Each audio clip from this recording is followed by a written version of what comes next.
I'm Rabbi Jeff Solkin. Shortly after October 7th, my colleagues Rabbi Ed Feinstein, Dr. Sandra Lilienthal, and I created Wisdom Without Walls, an online salon for Jewish ideas. Now, you know what a salon is. It's a gathering where people can talk about important things and build community.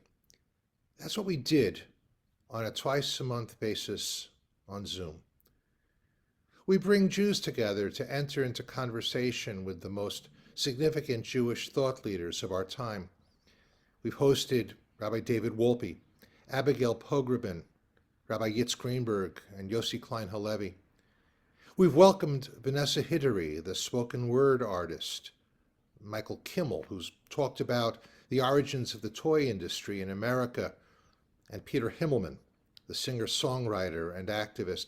Our conversations are spirited, and people walk away really feeling that their lives have been enriched.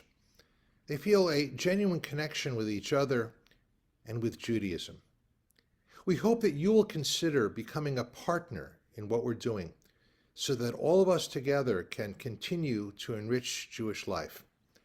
Here is a sample of what we do. I think we really have lost a certain perspective that people will say, this is the most divided the country has ever been. And you want to say to them, do you remember we had a civil war? Do you remember that? Do you remember that people were killing each other, that brothers were killing each other? This might not be the most divided we've ever been. But you understand why people feel that way, because we are really guinea pigs in this experiment of social media. You are clearly educated enough and to be that person that says, do you know about what partition is? A lot of people aren't. And I don't want them to not have Jewish conversations because they don't feel educated enough, which is often what I hear. Oh, I'm not equipped. Oh, I'm not. Even when I interviewed like Sarah Jessica Parker, I'm not sure I should do an interview about my Jewish identity. I don't know very much. It's like, you're a Jew. You have a story to tell. What we learned from the Holocaust is what I argued before, that God has self-restrained and operates entirely through human agents. And when the human agents do what they're supposed to do, protect the oppressed, protect the vulnerable, save the refugees, give asylum to those who need escape, then they're saved. We are in a long-term war with genocidal regimes or entities that want to destroy us. And it's not about retaliating for 12 kids who were killed. This is the permanent reality. We cannot live with genocidal entities on our borders, whether it's Hamas or Hezbollah, or for that matter, Iranian revolutionary bases in Syria. I grew up, obviously, with my Jewish face Jewish, but I think for me, as a child, and basically I was first Southern, second American, and weak third Jewish. That's the way I was raised.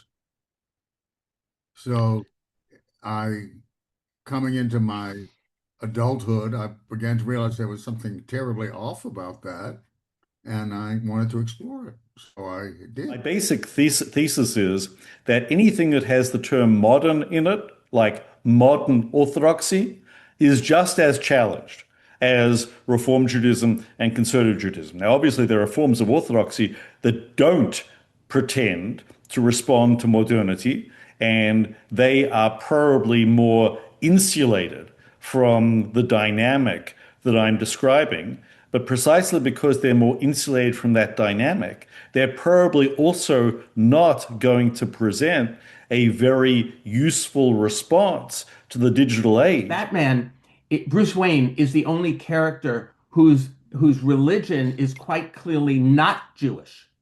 He is an upper class Roth, and he has that, and so he has to be theorized differently. But he was drawn by Jews.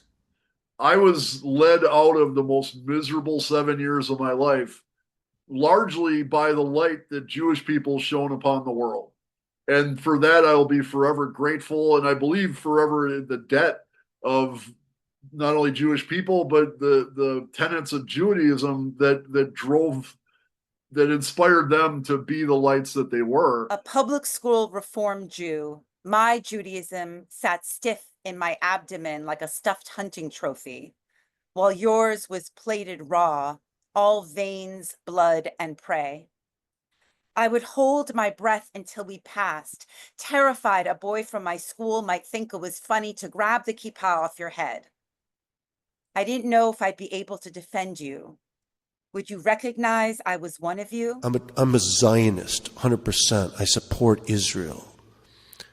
But when I'm supporting Israel at this time, I'm supporting the 7 million Jews that live there. If they lived in Toronto or Cleveland or Madagascar, I would feel the exact same way. Returning to ourselves, to our library, the treasure that is standing there like grandparents and is full of advice, instead of thinking that we know best and that we'll just go forward, to read Yavne again, to read what extremists and zealots did to us the last 2 times. So now you've seen a little bit of what Wisdom Without Walls, an online salon for Jewish ideas, has to offer. There's more. Some coming attractions. We're going to be talking about what it means to be human in the age of AI. We're going to talk about what the book of Genesis can teach us about parenting skills.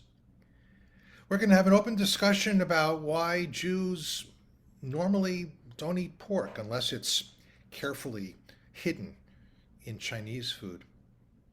We're going to talk about why medieval anti-Semitism is still with us.